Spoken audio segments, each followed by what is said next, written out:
This is how to recognize a narcissistic mother and their daughters. Hey everyone, welcome back to our channel. Today's topic is incredibly important for anyone navigating the complexities of relationships with narcissistic mothers.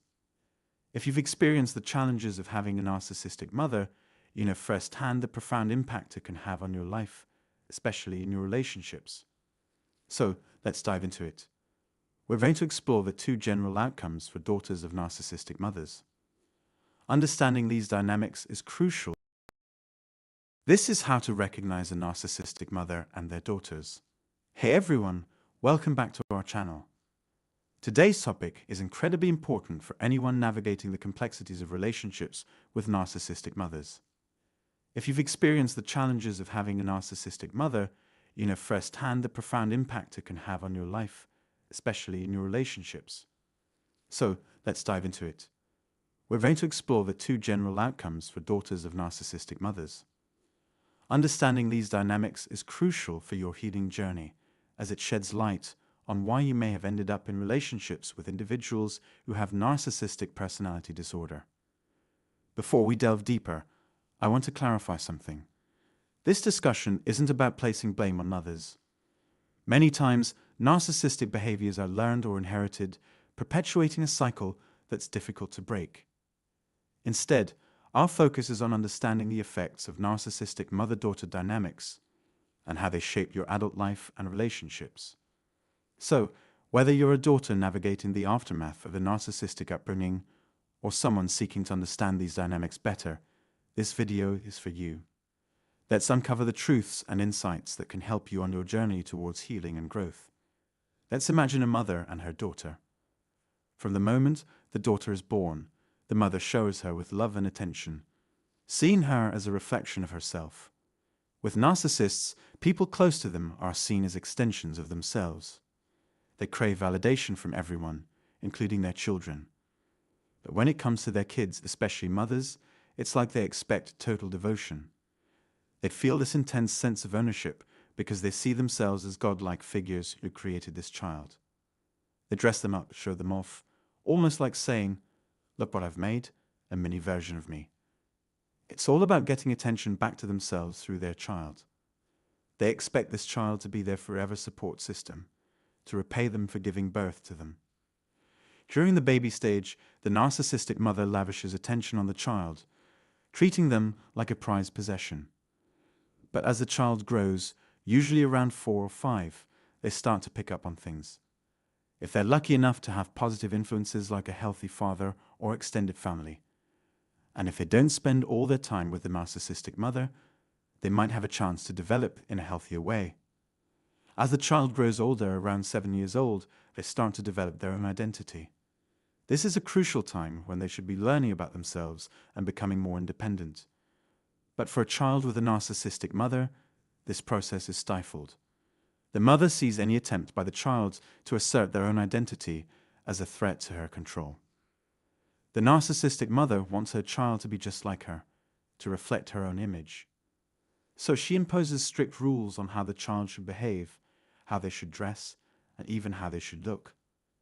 Everything must serve to boost the mother's ego, to provide her with that narcissistic supply she craves. The mother instills fear in the child, warning them about the dangers of the outside world, essentially keeping them tethered to her. The child's achievements, whether in school or extracurricular activities, are not celebrated for their own sake, but as a means for the mother to garner admiration and attention. In essence, the child becomes a tool for the mother's ego, a way for her to maintain her sense of control and validation.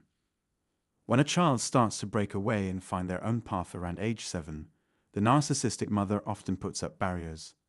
She becomes the dictator of the child's life, dictating everything from how they should act and talk to what they should wear and who they should be friends with. It's like the child's freedom is put on lockdown. Now, if the child has other influences in their life, they might rebel against this control. They'll push back and try to find their own identity, even if it means going against their mother's wishes. Instead of getting the support and guidance they need, the child feels suffocated by the mother's demands. In this scenario, the child seeks validation and approval from others outside the home. They crave independence and will do whatever it takes to break free from the chains of their mother's control. In the other scenario, if the daughter doesn't have any other positive influences in her life, she might end up being a mirrored image of her narcissistic mother. She'll mimic her mother's every move, seeking her approval at every turn. It's like she's living in her mother's shadow, adopting her mother's style, opinions, and personality as her own. Their relationship becomes uncomfortably close, with the mother heavily involved in every aspect of the daughter's life. From picking out clothes to meddling in her relationships, the mother controls every detail, molding her daughter into a younger version of herself. Their lives become intertwined, with the daughter never truly finding her own identity, but instead living as a puppet of her mother's desires. So let's look at the two main paths daughters of narcissistic mothers tend to take. First, there's the rebel daughter. She's a real headache for the narcissistic mom because she refuses to toe the line. The mom will constantly criticize her choices, trying to reel her back in under her control. She sees her as competition, especially if there's a dad or another partner in the picture. The daughter might try to seek refuge with the father, hoping for some sanity in the chaos, but this just fuels the mom's jealousy. She wants all the attention for herself, seeing the daughter as a threat both as a woman and as a rival for her partner's affections. It's a messed up dynamic where the mom wants to be both the parent and the child, and she'll do anything to keep the focus on herself. The whole situation is pretty toxic. If the narcissistic mom is really nasty, it can mess up the rebel daughter big time. She's had to figure out who she is without her mom's love or support, which is pretty crucial for any kid, especially daughters.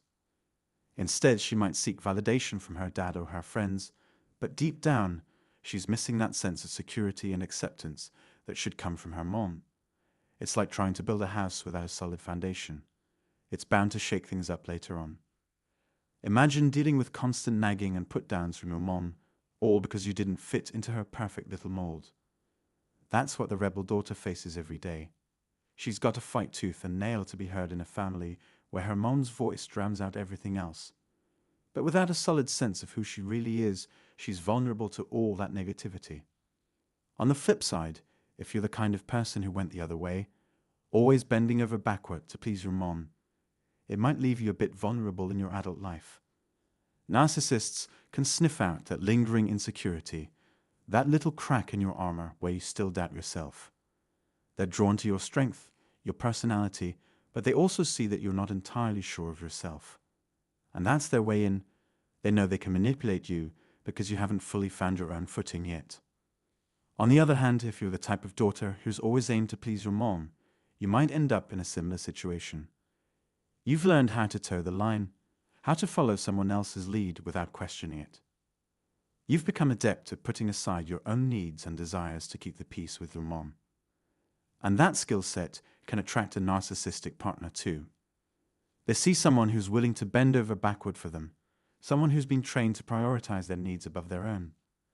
So, without even realizing it, you could find yourself slipping into a relationship where you're once again playing second fiddle to someone else's demands. Both daughters, having experienced a narcissistic mother, can find themselves susceptible to attracting or being drawn to narcissistic individuals.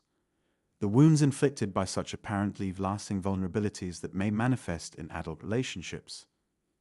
I'd love to hear about your experiences with a narcissistic mother in the comments below. Have you noticed a pattern of attraction to narcissists, and what has been the outcome? Your insights can be invaluable to others going through similar situations. If you found this discussion insightful, don't forget to subscribe